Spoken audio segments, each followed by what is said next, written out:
Hum. Na fronteira noroeste do país de Ordem, no coração de pólen de uma flor de lótus, você obteve o mais excelente e maravilhoso Cid. Renomado como aquele que nasceu do lótus, você está cercado por um vasto séquito de daquines.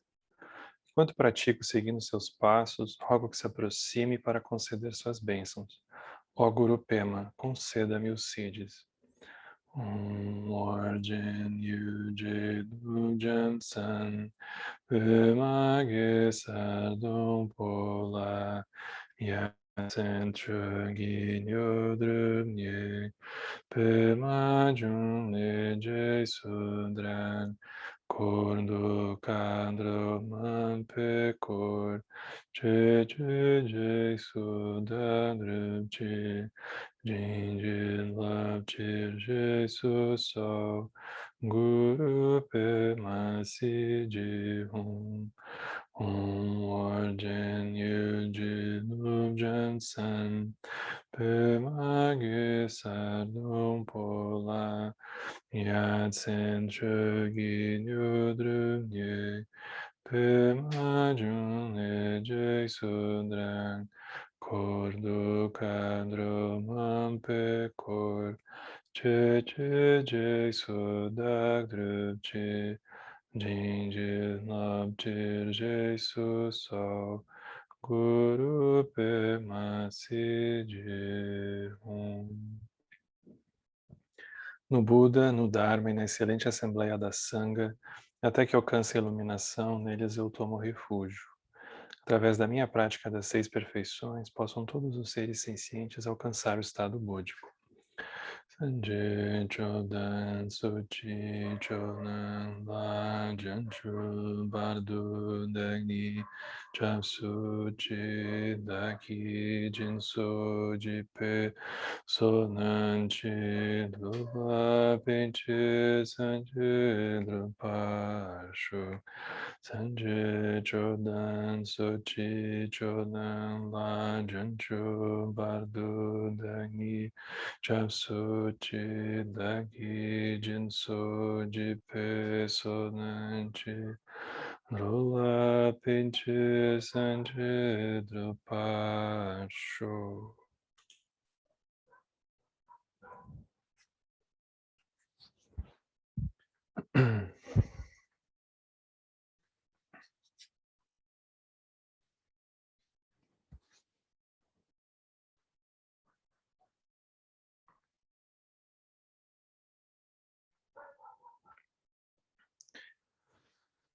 Então a gente está iniciando o penúltimo capítulo do livro, Fase da Meditação, que ele inicia na página 79. E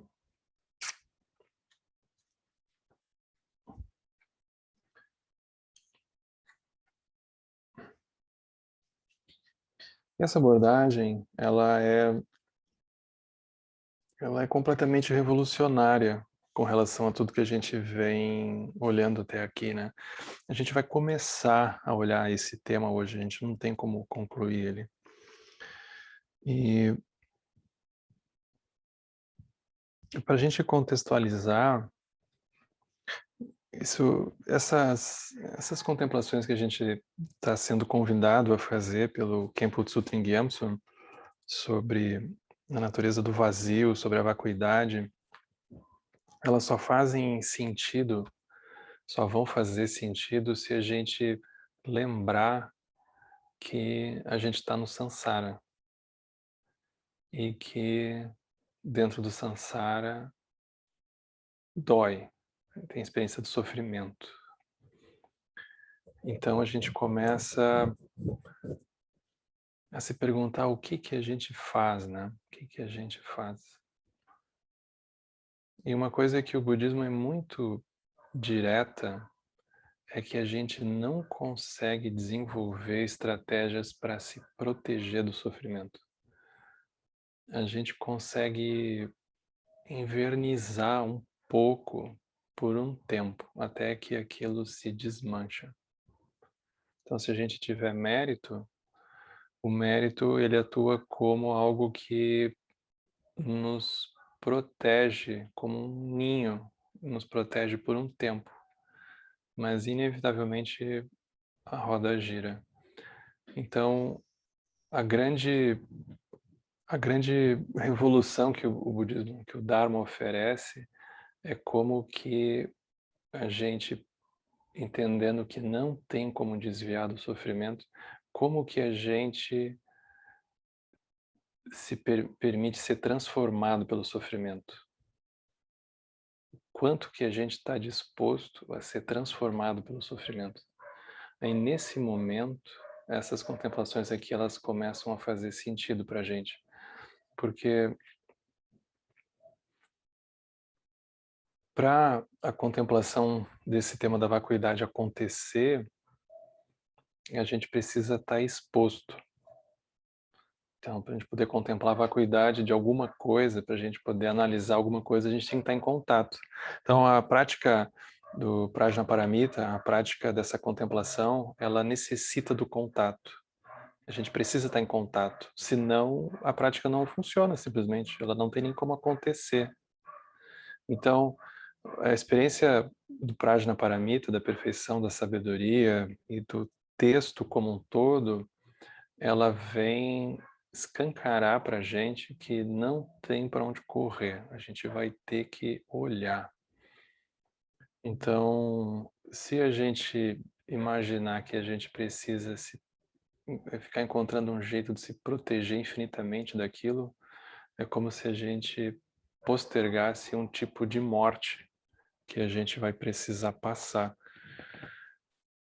Então, uma das grandes conclusões que a gente chega quando uma experiência de sofrimento ela se encaminha para o fim é que aquele que começou sofrendo, ele morre sofrendo, né? O sofrimento morre porque aquele que sofria também morre. Te morre, e aí vem alguma outra coisa. Então não tem como o sofrimento cessar sem uma morte acontecer junto, né? Essa morte precisa vir.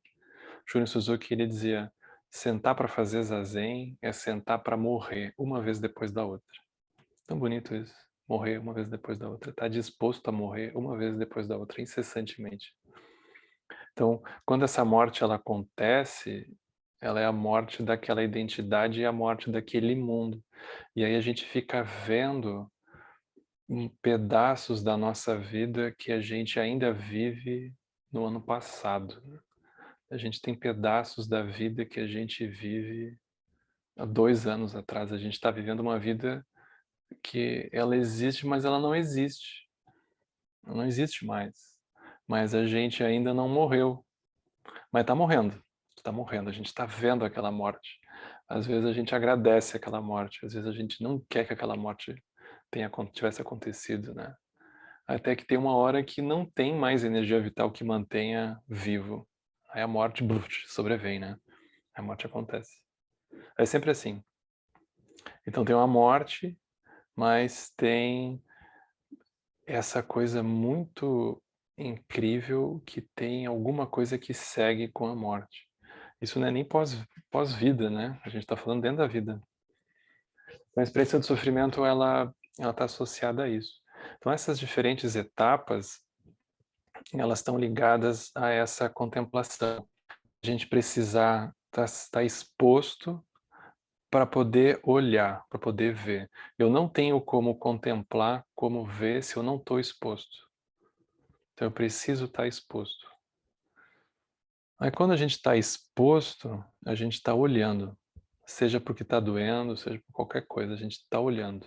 Então ele começa desse lugar, né? Aí tem as diferentes contemplações que elas vão se tornando mais sofisticadas. Então tem uma progressão ali dentro. A gente poderia olhar então, as fases da meditação sobre a natureza do vazio, mas é como se fossem fases da meditação sobre a natureza dos nossos problemas.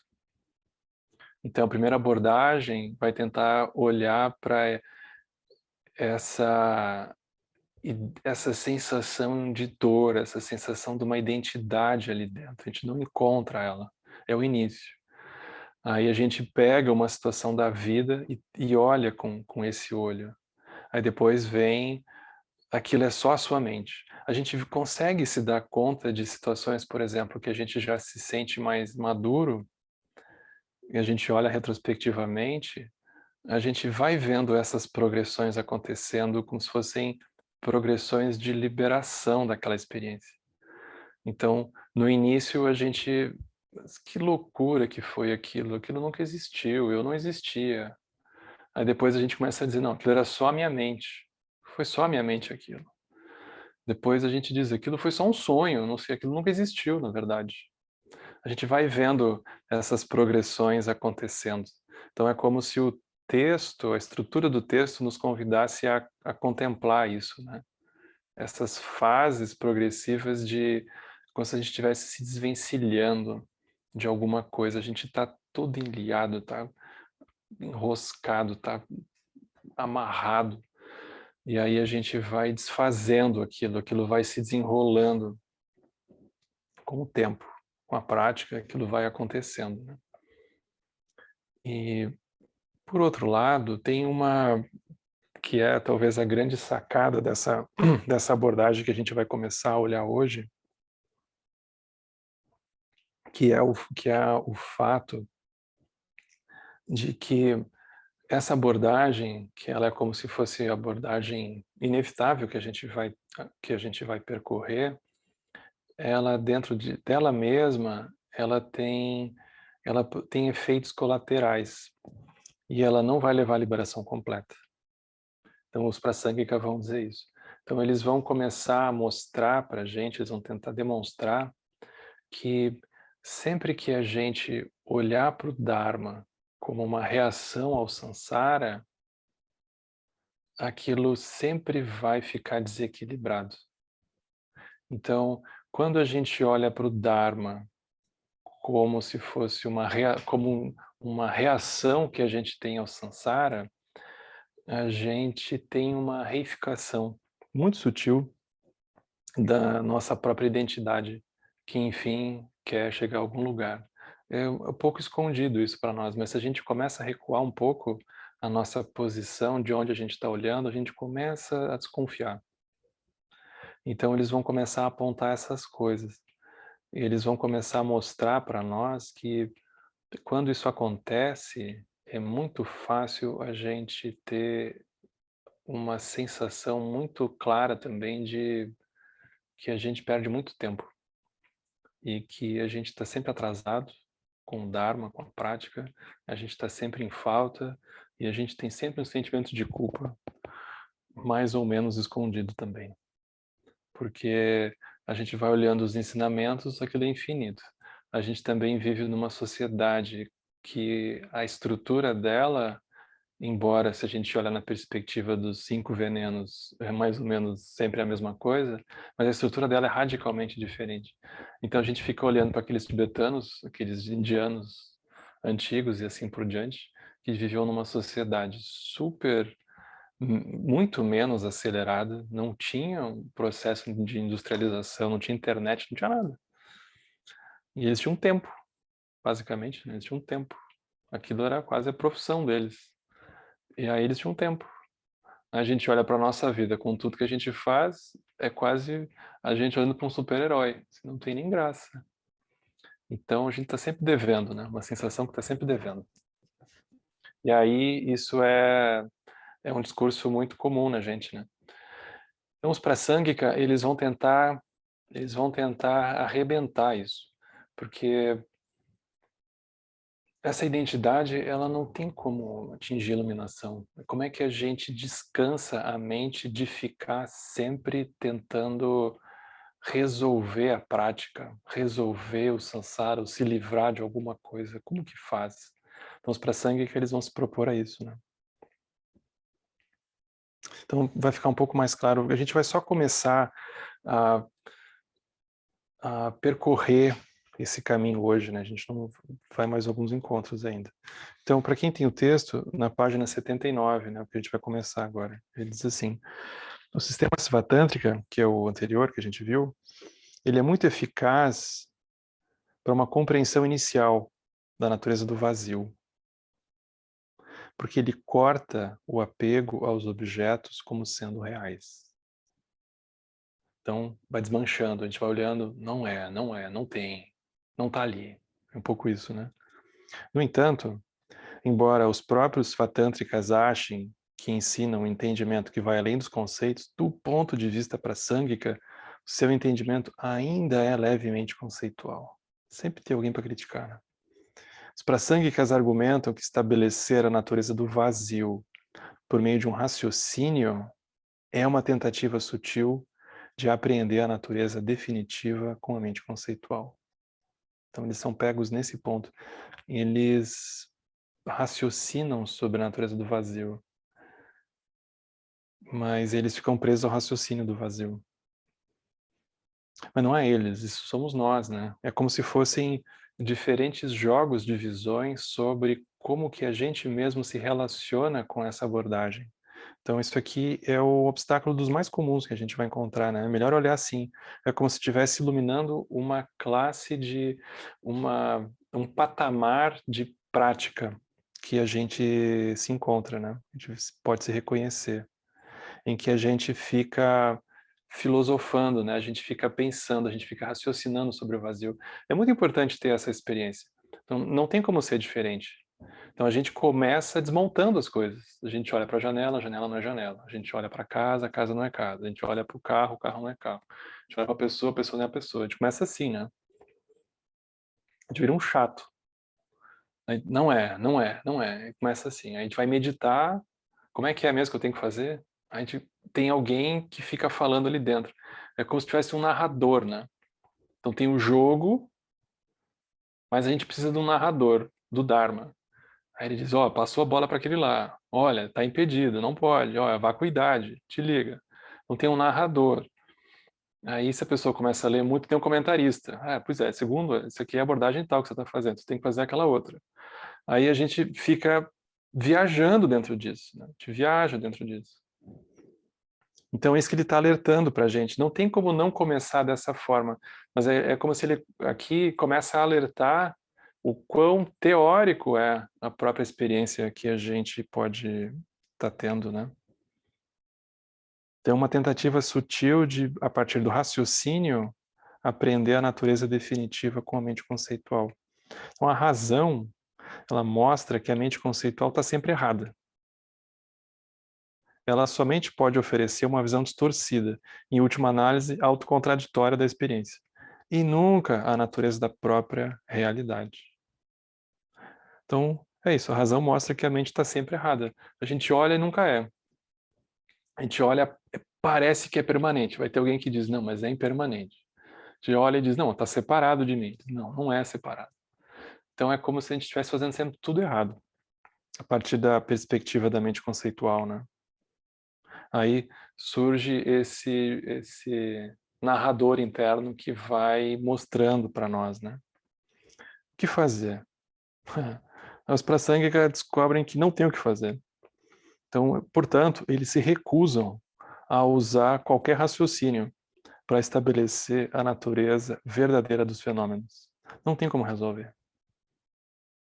Eles dizem que como a natureza definitiva, a natureza absoluta, a gente poderia dizer, ela vai além dos conceitos mais sutis.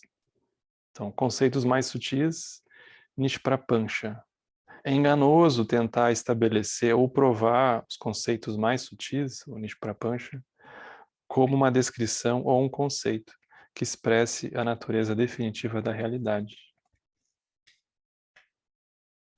Aí, por exemplo, no Sutra de Vimalakirti tem um trecho em que o Shariputra pergunta para o Vimalakirti como que é então a sua realização da natureza do vazio. Aí o Vimalakirti fica em silêncio. Não tem como explicar.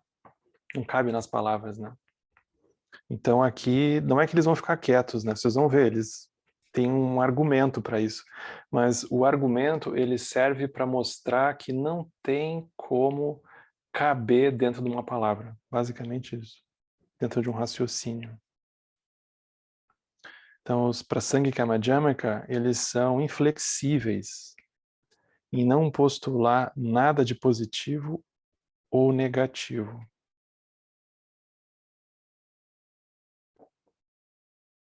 Então é assim, eles começam, não é que eles vão perder tempo desmanchando a realidade, eles não vão dizer que as coisas não existem.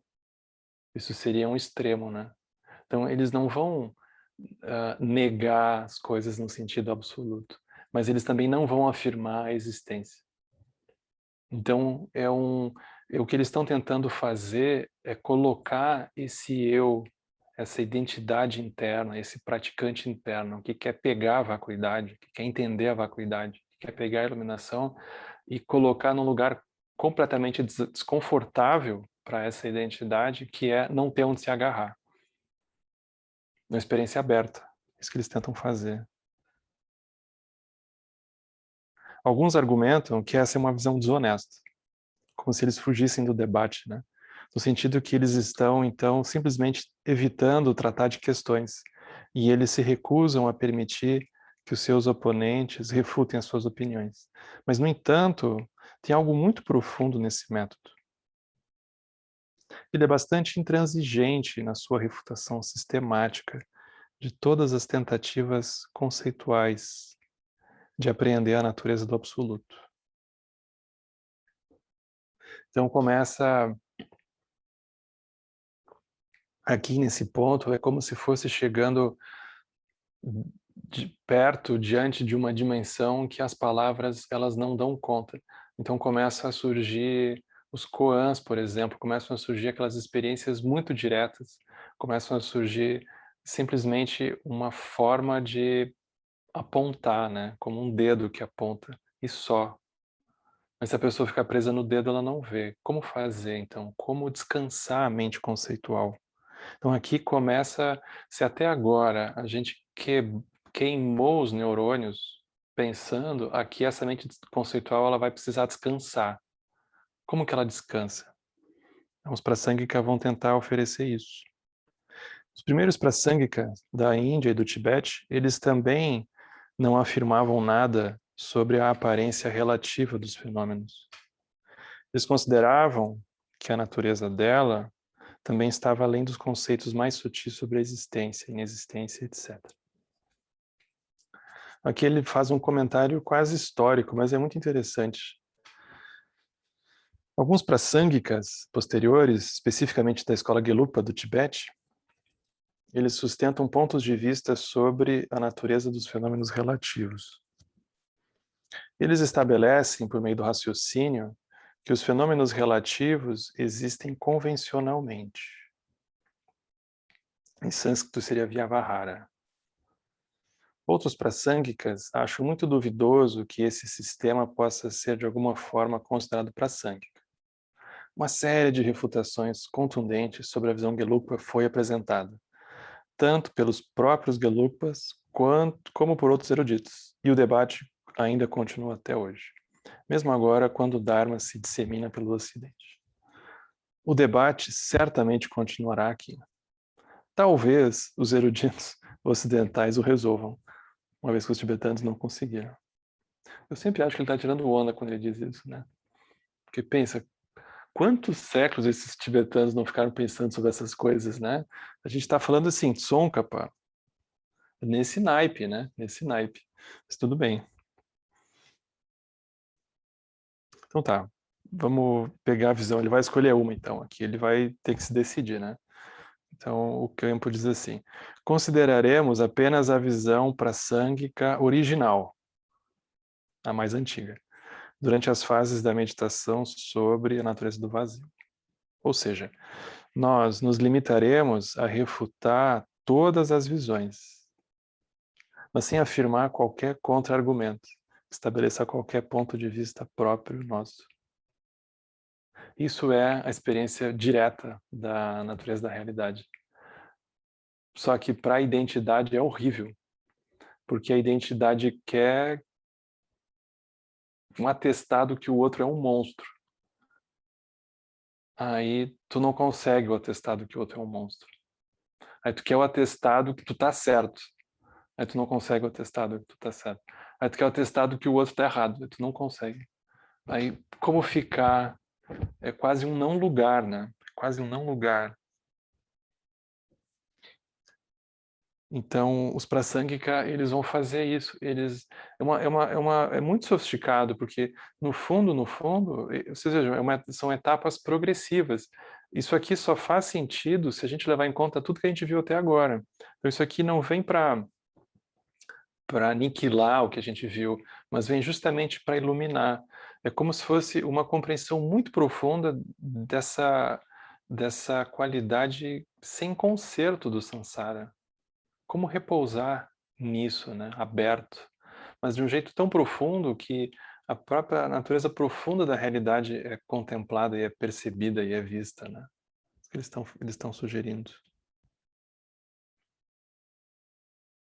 Isso equivale a uma completa destruição de todas as visões conceituais, deixando-nos sem outra alternativa, além de uma visão não conceitual da natureza da realidade.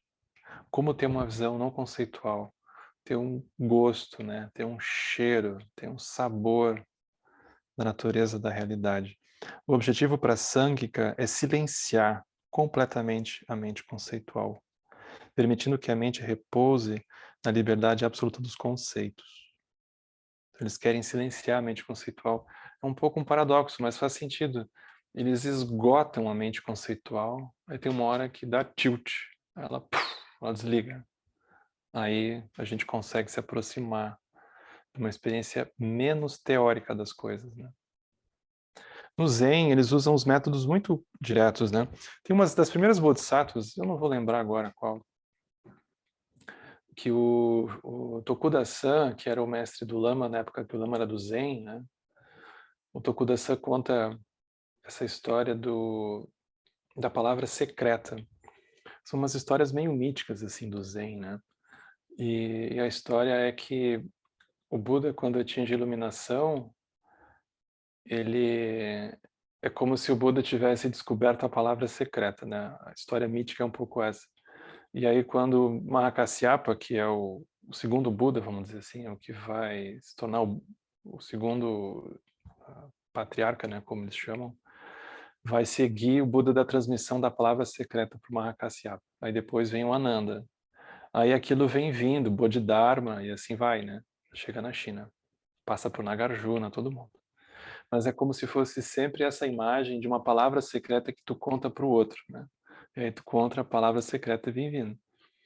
E então tinha esse Buda, basicamente, esse mestre iluminado que vivia na China e que ele tinha recebido a palavra secreta do mestre dele e se você fizesse uma árvore genealógica, chegava até o Buda. Então ele tinha a palavra secreta. E o imperador da China descobriu que esse mestre estava dentro da China. E aí reúne uma comitiva, os ministros, assim, e mandam ir atrás desse mestre para descobrir a palavra secreta. Né? Qual que é a palavra secreta que o imperador queria saber. E aí eles preparam a comitiva, os ministros, e juntam os cavalos, né? Descobrem onde é que aquele mestre está e vão até ele, né? Mas vocês imaginem, um mestre desses, né, iluminado, naquela época ele vivia como um mendigo, um vagabundo, né, maltrapilho. Diz que quando a comitiva do rei chega, né, os ministros, aquela pompa, né, os cavalos, né, uma coisa assim. Ele tá lá, maltrapilho, fazendo fogo, assoprando assim, né, fumaça, né. E aí o ministro vai até ele, desce do cavalo, faz uma reverência e diz: olha, a gente soube que o senhor sabe qual é a palavra secreta, o senhor podia nos contar? O imperador gostaria muito de saber. O mestre nem olha, né? Deixa os caras lá, né? Aí como tem essas histórias míticas, né? Eles pedem 3 vezes. Aí ele pede a segunda vez, aí ele pede a terceira vez. O mestre nem olha para eles. Fica lá, soprando fumaça, né? Aí o ministro se irrita, vira as costas e vai embora.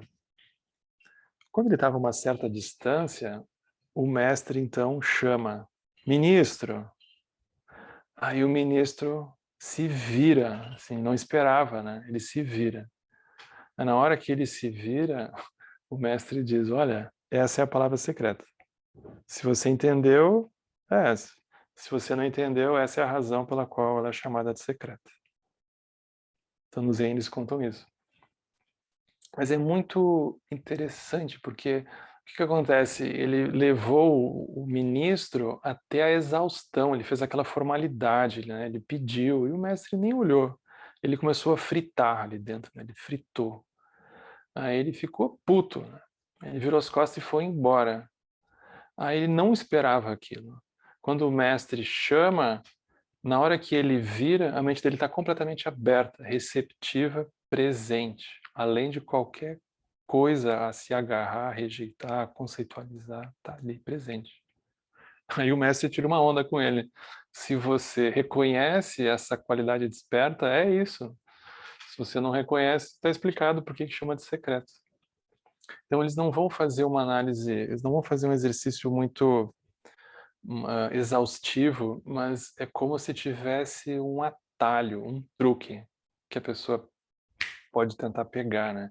Então dentro do Zen tem muitas histórias assim que a pessoa ela é quase que colocada naquele lugar quando ela menos espera. Isso aqui é a questão. Ou seja, a mente menos espera significa assim, não tem alguém fazendo esforço para encontrar alguma coisa, tem um descanso, né? Tem um descanso, que é isso que ele diz aqui.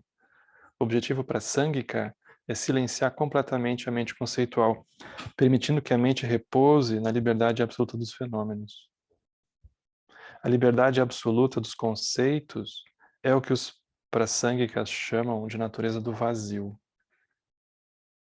A natureza absoluta da realidade é a natureza do vazio apenas nesse sentido. Não pode ser estabelecida como vazia, ou mesmo como liberdade dos conceitos, pela mente conceitual, porque isso não seria a verdadeira natureza do vazio, ou a verdadeira liberdade dos conceitos. Afinal, ainda seriam apenas conceitos. Portanto, os prasangikas, eles não estipulam nada sobre a natureza definitiva da realidade, ou da natureza do vazio. Eles não chegam a um conceito, assim, 2 pontos, tarará. Porque quando a gente faz isso, a gente imediatamente sai correndo atrás do conceito. Então eles tentam encontrar um modo de fazer com que a gente se desvencilhe desse nó do conceito, de rotular, de agarrar. Como fazer essa mente que tenta a todo momento agarrar, descansar? Então esse é o que eles tentam. O seu objetivo é libertar a presença plena do seu hábito conceitual e permitir que a natureza definitiva da realidade se revele de uma maneira totalmente não conceitual. É um sistema muito poderoso, pois não oferece nada à mente conceitual a que possa se agarrar. Não tem. Em contraste com o Svatântrika, que é bom para refutar os sistemas não budistas, essa abordagem para Sangika é muito boa para refutar interpretações sutis mantidas em outros sistemas budistas, ou seja, dentro de todo o caminho, independente da linhagem. Porque não diz respeito a uma linhagem, diz respeito a uma contemplação muito sutil de como que a gente se relaciona com a realidade, com o Dharma e a realidade juntos, né? Como que a gente faz? Então, para Sangika, introduz um controle de qualidade muito sofisticado. Mostra como, embora todos afirmem ultrapassar os conceitos, ainda assim permanece um resíduo sempre que tentam estabelecer a natureza da realidade, por meio da razão e do uso dos conceitos.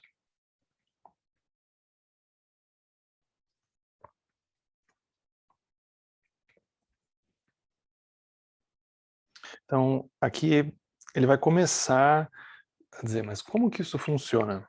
Né? Até agora não foi falado sobre isso. Né? Bom, mas na prática, como que é?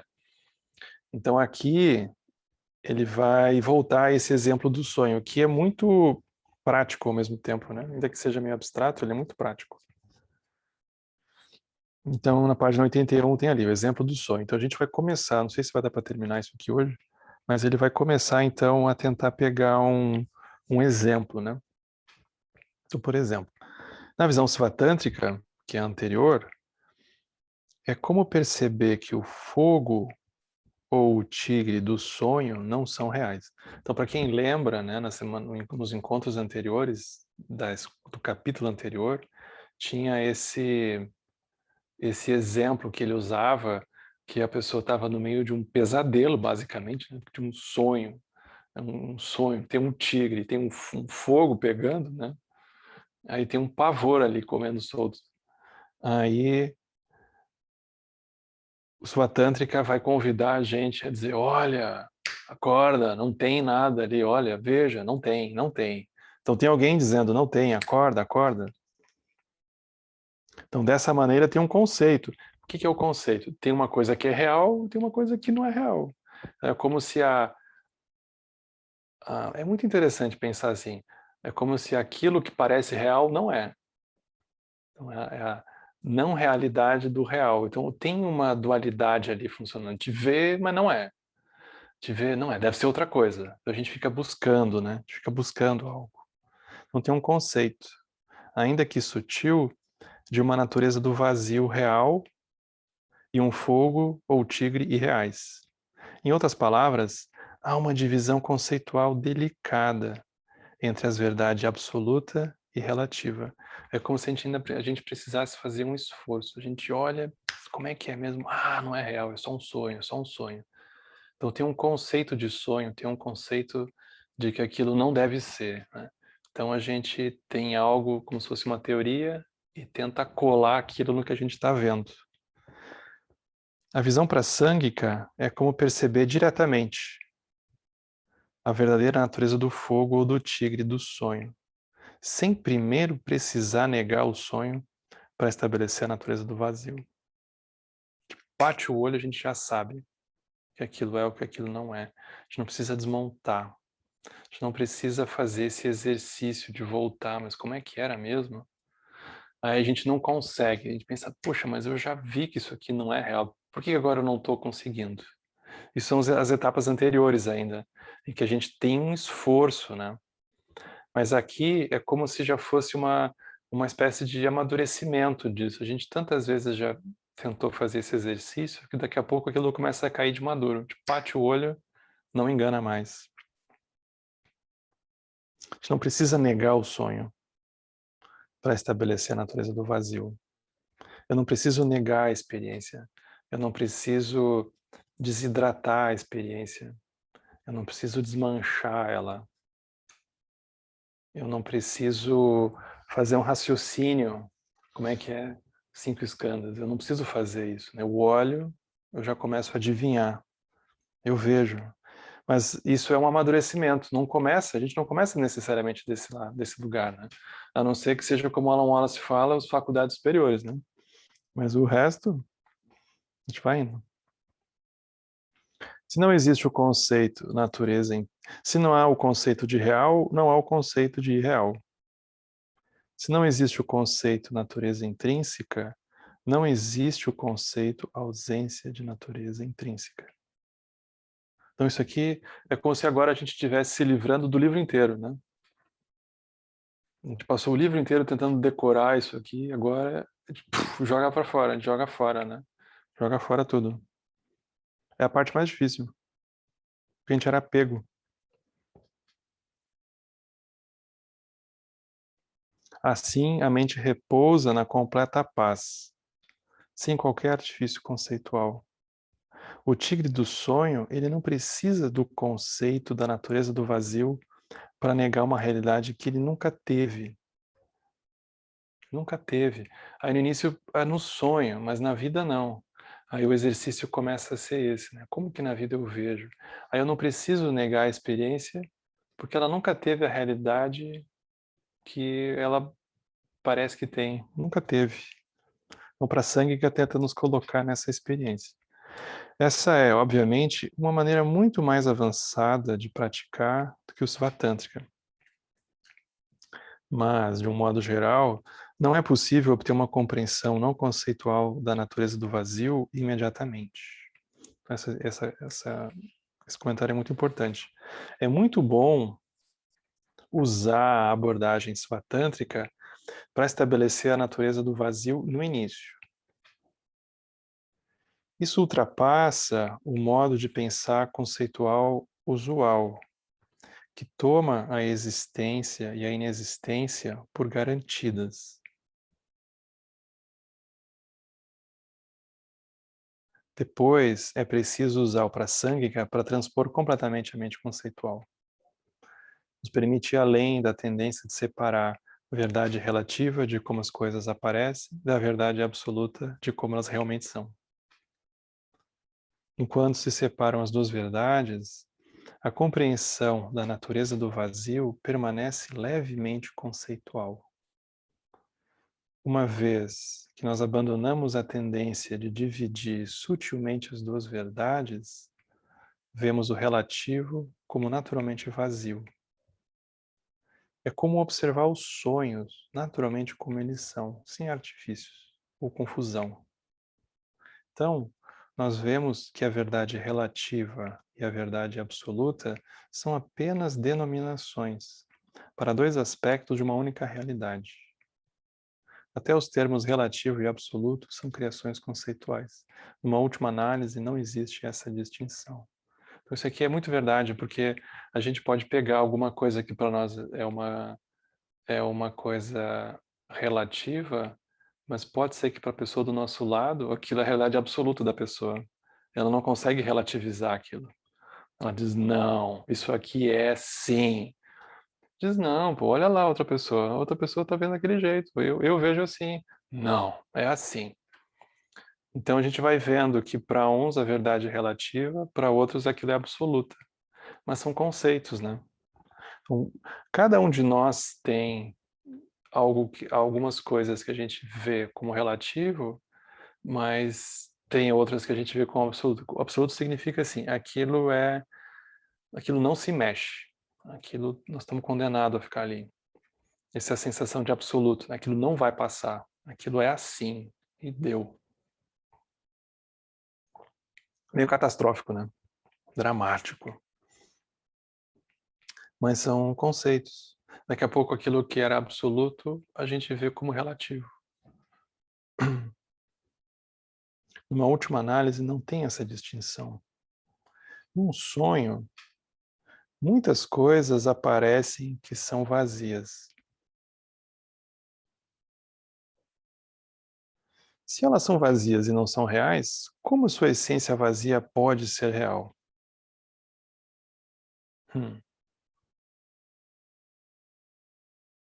Manter um conceito de que a natureza definitiva das aparências do sonho é a natureza do vazio não é o mesmo que reconhecer essa natureza adequadamente. A presença plena deve repousar meditativamente, sem criar nenhum conceito de real ou irreal, vazio ou não vazio, existente ou inexistente, e etc. Então, depois de muito contemplar o que parece real, é um sonho, não tem aquilo dentro, a gente tira o foco dos objetos, das aparências e começa a tentar colocar luz também nesse que fica investigando, essa mente que fica rotulando aquilo como vazio, como sonho. Tem um narrador ali que fica dizendo, olha, não é isso, lembra lá do Kempo, do estudo do Kempo, não é, te liga. Então tem alguém que fica nos lembrando. Como descansar dessa mente, né?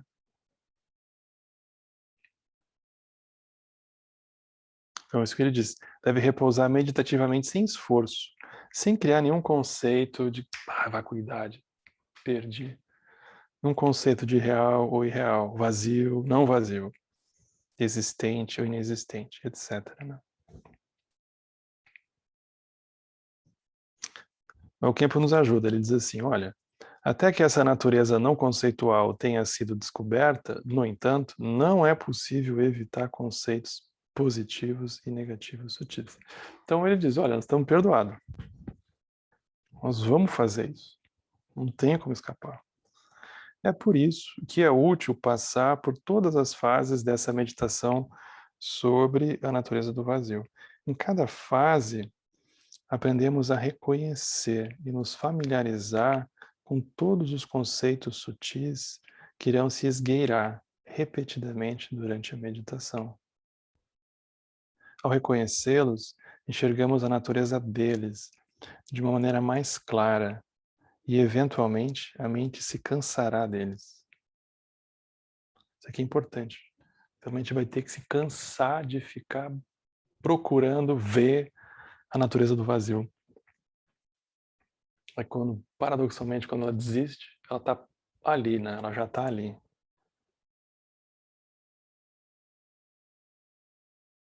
É muito profundo isso aqui, porque isso aqui não é nem mais sobre o budismo, isso aqui não é budismo, isso aqui é simplesmente ver as coisas, né? Isso não é sobre uma tradição, isso não é sobre espiritualidade, sobre religiosidade, é sobre simplesmente enxergar as coisas, é só isso. Isso não é budista. É muito interessante porque é como se, à medida que a visão vai se aprofundando, a pessoa vai se sentindo menos budista, porque não é sobre budismo. É sobre simplesmente enxergar melhor. É só isso. Só sobre enxergar melhor. Assim como as trevas não podem existir na presença da luz, a ignorância não pode existir no aspecto da presença plena, que repousa sem conceitos. No início, a mente repousa dessa forma por breves momentos de cada vez. Tokuji Rinpoche diz, aquilo é um flash, mas o flash pode se tornar mais estável. Então, gradualmente, ao reconhecer o significado e a importância desses momentos, eles são cultivados. E à medida que as tendências conceituais se enfraquecem, a presença plena não conceitual se torna cada vez mais forte, como o sol emergindo por trás das nuvens. Então é isso. Esse é o início da conversa sobre esse assunto, né? A gente não chegou ao método de investigação, isso é semana que vem, né? A gente não chegou ainda a olhar mais especificamente o método de investigação, mas é como se a gente tivesse saboreado um pouco o tema, né? O assunto.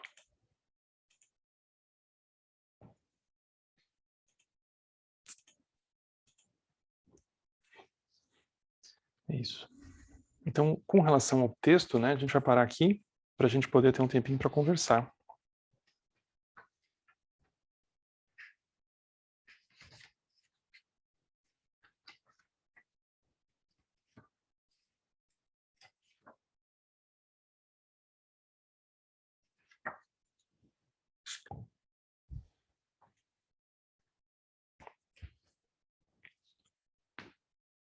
Oi, Gabriel, por favor. É só abrir o microfone. Você consegue abrir?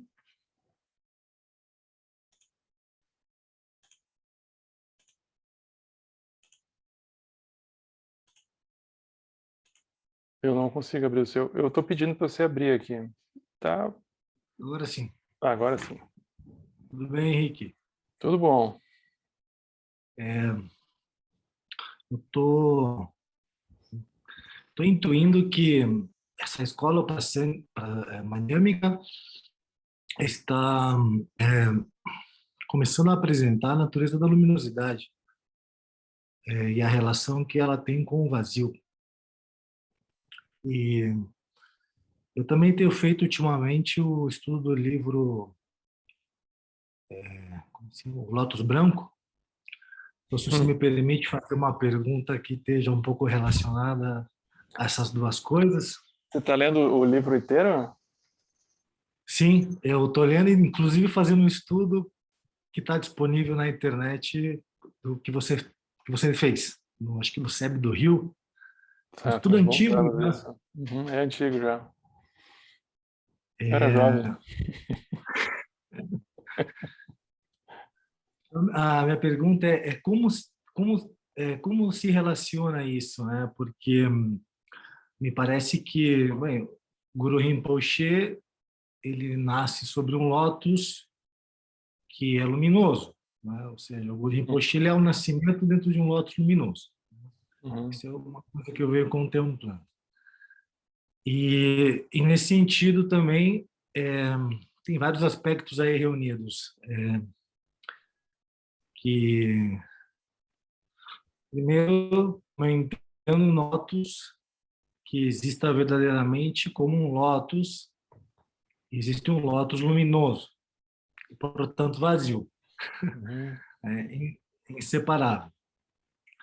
Então, como contemplar isso adiante? Porque há uma forma, né, uma forma que nós outros chamamos de Guru Rinpoche, mas uma forma que, ao mesmo tempo, tem a capacidade de apresentar o aspecto vazio. Uhum. Né? Então, eu sinto que essa escola madhyamika, ela caminha dessa forma, né? Ou seja, como você diz, não deixa a gente num lugar Uhum. fixo, né? Sempre vazio luminoso, vazio luminoso, vazio luminoso, vazio luminoso. Quero saber se é por aí mesmo, se... Ah, né? é que essa parte da luminosidade, tu vê, eles não usam essa expressão, ela não aparece. Porque, especificamente, isso é como se fosse o tema, o, o contra-argumento justamente da última escola, que é a escola Shenton. Ela vai formar a base da abordagem Dzogchen, especialmente Dzogchen, um pouco Mahamudra também. São sinônimos, né, da grande perfeição. Porque o Dzogchen, o Shenton, eles vão acusar os Prasangika, Madhyamaka, que eles, é mais ou menos assim, eles vão dizer, os Prasangika vão nos colocar num nada, né? Porque não tem nem conceito, não tem nada, é um vazio. Tu não pode nem usar a palavra vazio porque já é horrível, mas é um silêncio, uma coisa assim, né? Aí os Shenton, eles vão dizer, tudo bem, mas as coisas surgem. Então é um debate mais ou menos assim, os Prasangika vão dizer, não tem nada, nada. Os Shenton vão dizer, não tem nada, nada, porém tem uma luminosidade. Então o debate que não se encerra, não tem como se encerrar, ele segue até hoje, ele é um pouco nesse sentido. Então os Shenton é como se eles fossem privilegiar a luminosidade, os Prasangika a vacuidade. Ah, são duas ah, são duas faces de um mesmo fenômeno, mas é como o ângulo que tu olha, né? O ângulo que tu olha. Em geral, os Shenton, eles argumentam que a abordagem da luminosidade, ela, ela permite uma melhor, ah, como se fosse uma melhor compreensão do surgimento das coisas, da luminosidade das coisas. Tu te move melhor no mundo. Tu cria mais meios hábeis. Porque tu não tá tão preocupado em que aquilo não tem nada. O Shenton é como se eles já descansassem de que aquilo não tem nada, então não tem problema se surge o que quer que surja, não tem problema. Aí é um debate que a gente nem entrou ainda, na verdade, né? É como se essa tua reflexão ela tivesse antecipado um pouco o que vai vir, especialmente no último capítulo, né? É melhor a gente terminar os Prasangika aqui direitinho, para daí então ver o que os Shenton vão dizer com relação a isso, né? Porque aqui nem eles nem tocaram nesse tema, né? Eu que estou antecipando um pouco. E aí Guru Rinpoche é um pouco estranho mesmo, né? Um pouco estranho, né? Porque ele nasceu de uma flor de lótus, né? Mas é assim. Mas se tu parar para pensar, é mais ou menos assim. A gente acha estranhíssimo, né? O Guru Rinpoche nasceu com o corpo de um menino de 8 anos de uma flor de lótus. Ele não teve nem mãe, né? O Buda teve mãe. Tudo bem. O pai foi meio estranho, né? Porque não teve. Foi um elefante que veio pelo braço. Aí tem essas histórias, né? O Guru Rinpoche nem isso teve. Tu pensa, né? Nem isso. Aí é muito interessante pensar sobre essas coisas, porque quando que, por exemplo, nascer significa que alguma coisa começa, né? Alguma coisa começa. Então, quando que alguma coisa começa pra gente? qual é o marco temporal que a gente utiliza para decidir, para definir que aquilo começou. Então, tu pega um relacionamento. É muito gozado, porque uma pessoa vai dizer que começou tal momento, a outra pessoa diz não, começou em tal momento. Não tem um acordo, assim, né? Tudo bem que pode ter um acordo, mas em geral, cada um acha que começa de acordo com si mesmo. É sempre assim, né? E aí quando que eu comecei, a gente pode pegar coisas práticas, assim, quando que aquilo começou?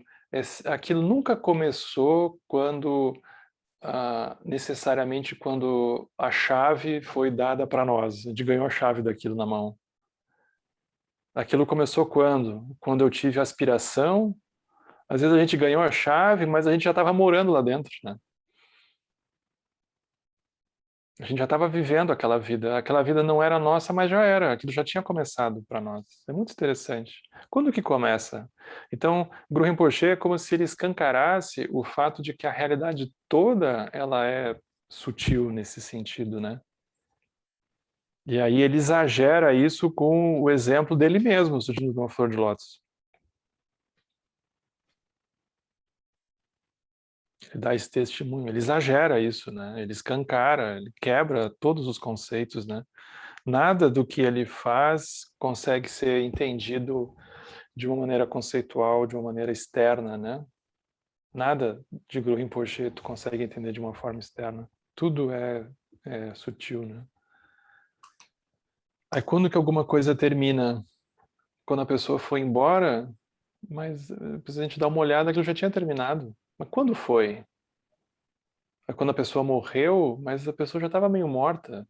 Ou às vezes a pessoa morre, mas não morre, né? Aí quando que é? Então, ou seja, o que define nunca é o aspecto grosseiro, sempre é o aspecto sutil. Então, o Guru Rinpoche, ele traz isso já de saída, no exemplo da vida dele, né? Tudo que cerca a vida de Guru Rinpoche é nesse nível, né?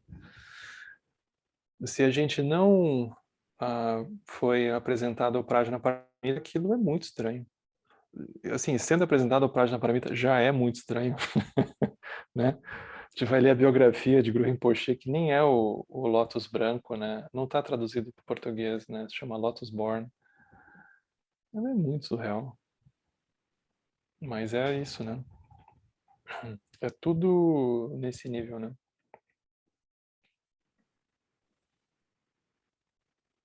É, porque imagino que essas fronteiras, incluso quando se fala na oração, né? Uhum. Na fronteira É noroeste, muito legal essa abordagem, ó. país, né? Essas fronteiras, elas são não são absolutamente reais, mas elas cumprem uma função, né? Elas É, ajudam no caminho, por assim dizer, com né? certeza.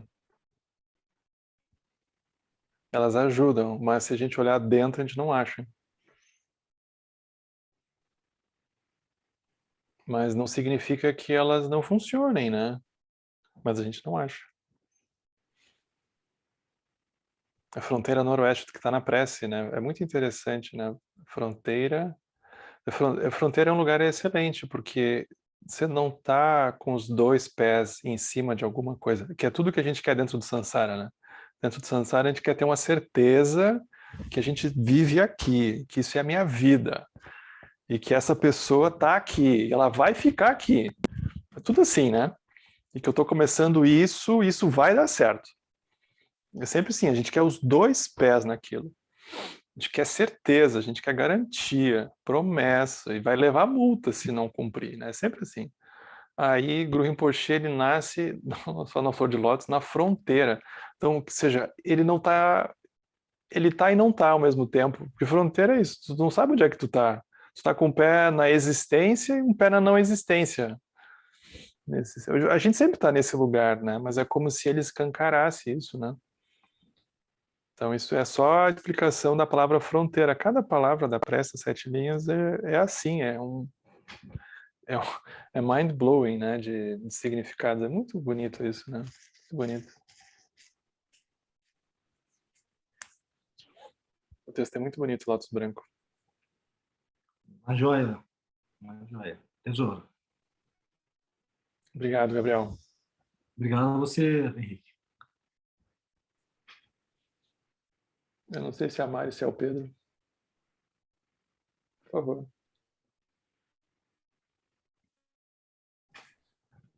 Oi, Henrique, tudo Oi, bem? Pedro. Tudo bom? A pergunta era só, eu não sei se ela é meio tonta, mas como que fica, na visão prasangika, como que fica a natureza búdica? Ou nesse momento ela ainda não se fala de natureza búdica, porque aí ela é vazia também. Ela é vazia. Eles Mas vão... aí a própria natureza búdica ela não tem existência inerente. Não, não tem. Imagina, se ela tivesse, ela seria um objeto. Ela seria algo que tu poderia ver, que tu poderia tocar, que tu poderia alguma coisa, que tu poderia segurar.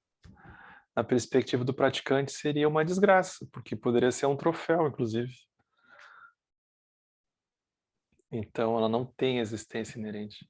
Porque o jogo de visões, no Zen eles usam um método muito legal. Eles dizem assim, né, tem um koan que é: se tudo se resume ao vazio, o vazio se resume a quê? Então o vazio se resume ao vazio, não tem algo.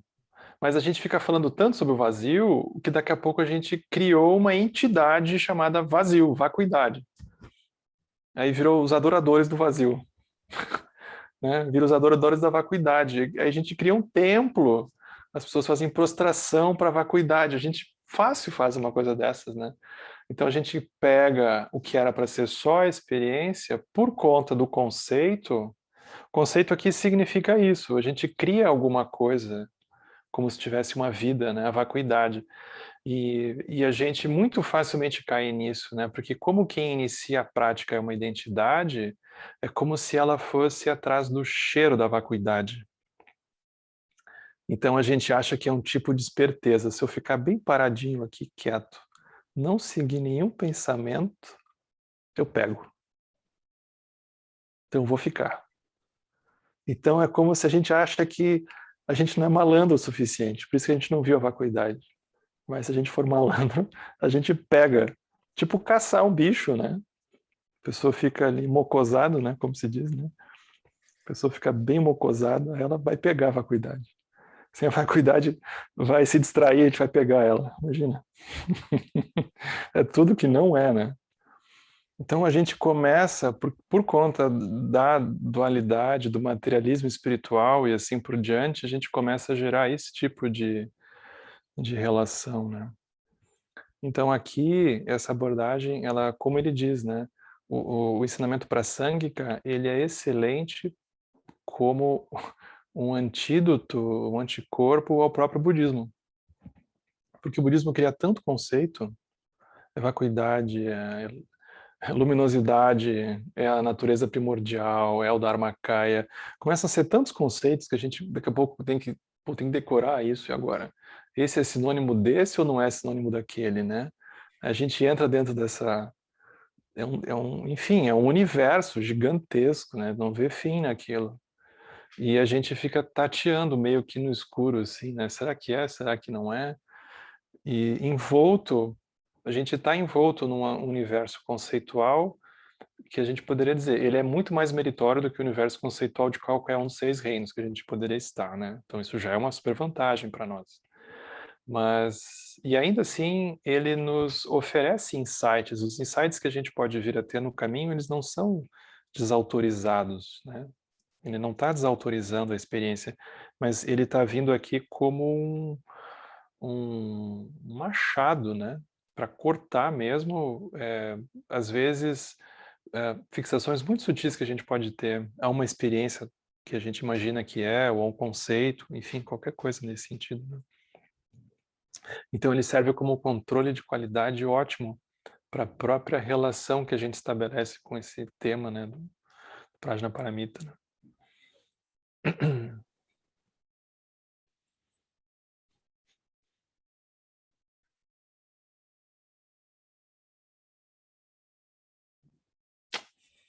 Muito bom, obrigado. Obrigado a vocês.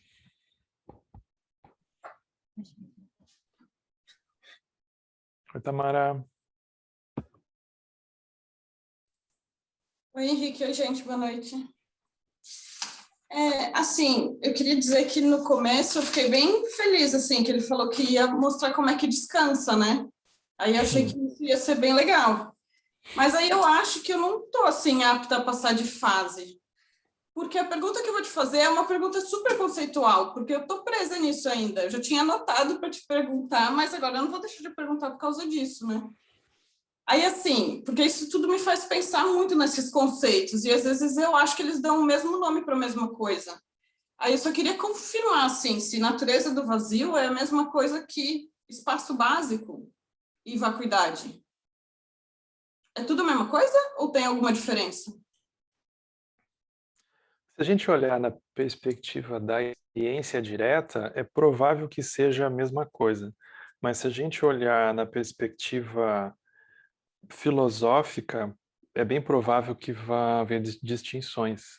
Por isso que ele evita usar esse caminho de trazer muitos conceitos novos, né?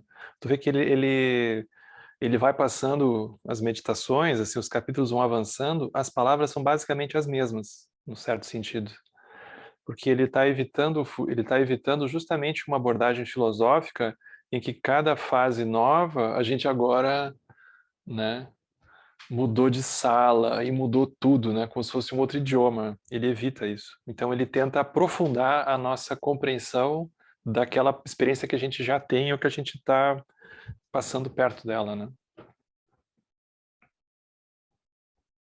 Mas não tem um problema, porque, por exemplo, isso que a gente está fazendo aqui, o estudo, ele é um exercício conceitual. Não tem como ser diferente. Ele mesmo disse ali no texto, né? É assim mesmo. A gente não tem como ser diferente. A questão é a gente, se tu perceber, é como se a gente estivesse recuando. Cada vez mais a gente vai recuando, né? É só isso. Então a gente não deixa de ver o que a gente está vendo, mas a gente anda um pouquinho para trás. A gente vê um pouco mais do que a gente estava vendo. O exercício é sempre esse, né? A gente recua mais um pouco. Aí, assim, se eu puder continuar perguntando, Por favor. estava pensando na vacuidade, e aí eu achei que talvez a vacuidade pudesse ter alguma coisa a ver com energia, porque eu não sei exatamente qual que é a diferença, ou se tem diferença ou não, mas, assim, para mim, elas têm muitas semelhanças, né? Porque eu fiquei pensando assim, as duas têm muita capacidade de transformação, as duas não têm forma, não se vê, não se ouve, não cheira, não tem gosto, não tem tato. Só que aí eu fiquei pensando que a energia, de alguma forma, a gente sente ou atração ou repulsa. E a vacuidade, eu não sei, mas parece que não sente nada. Não sei se não sente nada, mas eu acho que não sente nada. E a energia parece que ela se move, e a vacuidade parece que ela não se move. A energia dá a impressão de ser uma coisa agitada, assim, tipo, dá choque. E a vacuidade dá a impressão de ser uma coisa calma. E a energia se esgota, uma hora acaba a energia, e aí morre a coisa. E a vacuidade nunca morre. Ela, tipo, sei lá, ela vira outra coisa, mas ela é a impressão que eu tenho, assim, não sei, estou viajando. E aí eu estou perguntando isso por quê? Por causa da energia, que a energia é o que nos move. E aí a gente faz as coisas por causa da energia. E aí a energia pode se transformar em amor, né? Ou a energia é o amor, sei lá. E aí o amor pode ser apego, mas ele também pode, talvez, não ser apego, né? E imagino que tenha uma energia que não seja apego, que é a energia que a gente quer, eu acho. E aí eu fico pensando nessas coisas. E aí eu penso que eu não devia pensar nisso, porque eu devia só repousar e descansar a cabeça. Mas eu não estou nessa fase ainda. Eu acho que eu vou reprovar e eu preciso da recuperação. Mas achei ótima a tua reflexão. Super, super perfeita, porque tu tá olhando como praticante mesmo. Tu tá observando o que está acontecendo dentro, né? O caminho todo é sobre isso. É isso. Mas é como se quando a gente fala da vacuidade dessa forma, é como se a gente associasse a uma experiência plácida, né? Mas o aspecto mais assustador que a gente puder imaginar, ele é vazio. Tu pega a cena mais trash que tu puder imaginar, ela é vazia. Mais agitada, ela é vazia. Então não é que quando a mente está calma, ela é vazia, quando ela está agitada, ela está cheia, vamos dizer assim, né? A vacuidade, ela não tem uma distinção. Por isso que no Vajrayana tem essas imagens muito iradas, né? Tem as semi-iradas e tem as iradas, para representar que não tem um pedaço da experiência da mente que não seja a vacuidade, né? E aí eles vão usar imagens horríveis, assim, para mostrar isso, né? Então a vacuidade, ela já é um atributo do que a gente está vivendo exatamente agora, do que a gente sempre viveu. A vacuidade nunca teve separada. Mas é que o prasanga que é muito interessante por conta disso. A gente começa a falar da vacuidade como se estivesse falando em terceira pessoa. Esse é o nosso problema. Como se a gente estivesse falando de alguém. Como se fosse separado. Em terceira pessoa. Eu, ele ou ela, não importa. É nesse ponto que a gente é pego, né? Não é em terceira pessoa, mas é como se a linguagem ela não tivesse como não funcionar por dentro da dualidade. É um limite da linguagem, né?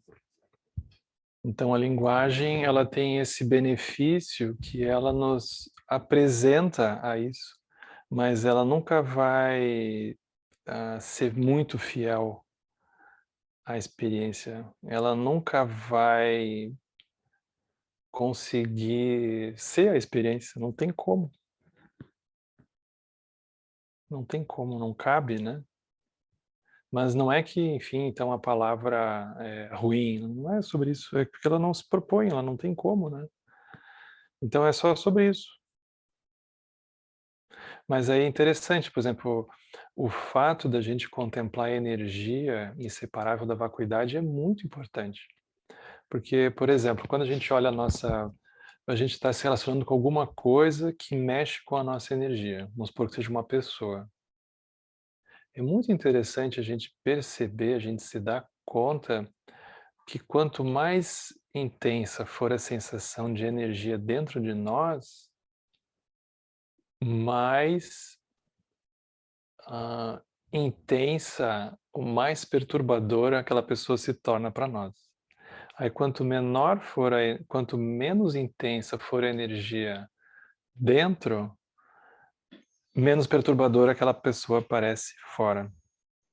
Então a energia já é a própria experiência direta da vacuidade do outro, porque o outro ser intenso ou não ser intenso para nós, intenso assim, uma raiva intensa, uma inveja intensa, qualquer coisa intensa, apego intenso. Aí quando o apego, quanto mais intenso for, mais perturbadora aquela pessoa é para nós. Aí quanto menos intensa é a energia, menos perturbadora a pessoa é para nós. Mas a pessoa, enfim, não mudou. O que mudou foi a energia. Mas a gente não acha que foi a energia só que mudou. Ou seja, a gente não consegue separar da energia mudar da pessoa mudar. Para nós, a energia quando muda, muda o outro junto. A gente não separa as coisas. Por isso que quando a energia brota, a gente quer o outro. Quando a energia vai embora, a gente descarta o outro. É simples. É totalmente vacuidade. Porque aquilo nunca teve dentro do outro, né? Mas pela dualidade é como se o movimento da energia e o outro fossem uma coisa só. Então isso é uma contemplação interessante de fazer, né? O quanto que eu consigo me dar conta que uma coisa é só o movimento de energia, outra coisa é o outro. Eles não são a mesma coisa. Se a gente se dá conta disso, isso é uma prática profunda do Prajnaparamita, de uma forma menos conceitual, inclusive. Porque é como se tu estivesse observando, tem uma delicadeza nisso, né? Não é uma coisa conceitual, eu acho a abordagem conceitual muito grosseira, né? Mas a abordagem, essa é das Dakinis, né? Que é a abordagem da energia. Então ela é mais delicada, ela é mais sutil, tu simplesmente contempla um movimento interno que passa. Aí tu percebe esse movimento interno, ele sempre surge em relação. Aí aquele movimento interno surge E como que o movimento interno surge na forma do outro, surge na cara do outro. Aí como que o movimento interno cessa junto da cara do outro. Como que parece que são a mesma coisa. É muito impressionante. Parece que é igual. Mas nem parece, a gente diz, não, é a mesma coisa. O parece já é a gente duvidando um pouco, né? Mas isso é uma contemplação, é como se a gente estivesse contemplando o Prajnaparamita, ou as etapas da meditação, da perspectiva da energia. E isso é uma forma de falar da vacuidade sem criar um conceito, mas é como se tu aproveitasse a transitoriedade do movimento, tu aproveitasse a impermanência da energia e como que a energia ela vai mudando a realidade da gente.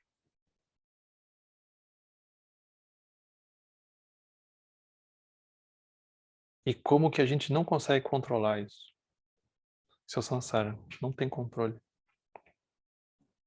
Não adianta lutar. Zonza Rinpoche, ele fala, olha, quando o karma bate forte, se a pessoa é um praticante de faculdades superiores, ela pode rezar.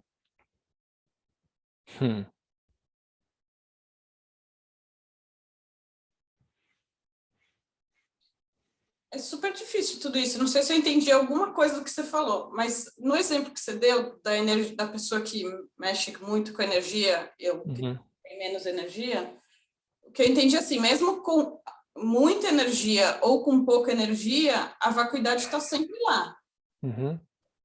Na mesma quantidade. Nem sei se existe quantidade de vacuidade, sei lá. Aí eu não sei, parece que talvez a vacuidade seja essa dança aí da energia, né? Coisa que sempre é possível de mudar. Mas tu não tenta controlar a energia, tu só olha. E eu queria já falar para você, me falar como que faz para ter o amor sem apego. É difícil isso. Um vídeo da Jetsuma sobre isso. Ela fala com mais propriedade sobre o assunto. Obrigada. Obrigado a você.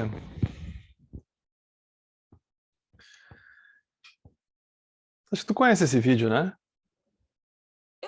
Eu já vi várias vezes, inclusive, mas eu acho que eu não compreendi, porque eu assisti várias vezes e continuo na mesma. Bem-vindo ao clube. Não evoluí. É assim. Não somos nós. O estágio da recuperação. Quando tiver essa recuperação... Está todo mundo em recuperação aqui, não te preocupa. É todo mundo repetente aqui. Não te preocupe. O bom é que ninguém vai atingir iluminação. Eu lembro um retiro que eu fiz com o Alan Wallace. Genial. Primeiro dia, primeiro momento do retiro, ele sentou, a cara furiosa, assim, ele olhou para todo mundo e disse: ninguém aqui vai atingir iluminação. O retiro começou assim. Pensa, super otimista, né? 2 meses pela frente, todo dia olhando para ele. Mas é isso, não tem alguém que atinge a iluminação. O Lama Santen vive falando sobre isso, né? Mas ele chutou o pau da barraca, assim, né? A primeira coisa que ele falou quando ele entrou na sala, assim, ninguém aqui vai atingir a iluminação. Furioso. Aí já desmancha de saída, né? Tá certo que a gente faz esforço para tentar atingir a iluminação, é um paradoxo, né? Mas não tem alguém que atinge a iluminação. Mas a gente estamos aí para isso, né? Mas não tem. Isso é que é o paradoxo do caminho, né? A gente fica muito apegado a ter que atingir a iluminação, a gente tem que ouvir o outro extremo, que não tem alguém que vai atingir a iluminação. Aí se a gente está muito apegado a esse extremo, a gente fica meio preguiçoso. Não tem nada mesmo.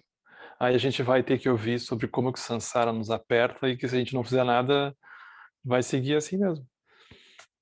Então não tem um jeito certo, né? A gente sempre vai estar entre esses extremos, né? Você sabe que esse ponto da iluminação é outro que é difícil para mim. Às vezes eu não sei se eu quero iluminação. Ninguém quer. Ninguém quer. Essa é a verdade.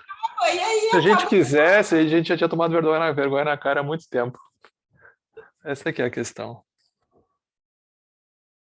Mas eu devia querer, mas eu não sei se eu quero. Se você querer A gente quer querer, é tipo isso, né? A gente quer querer. Essa aqui é a diferença, né? A sensação que eu tenho é que na época do Buda, é como se com muito pouco eles acordassem, né? Aqui para nós a coisa é mais complicada.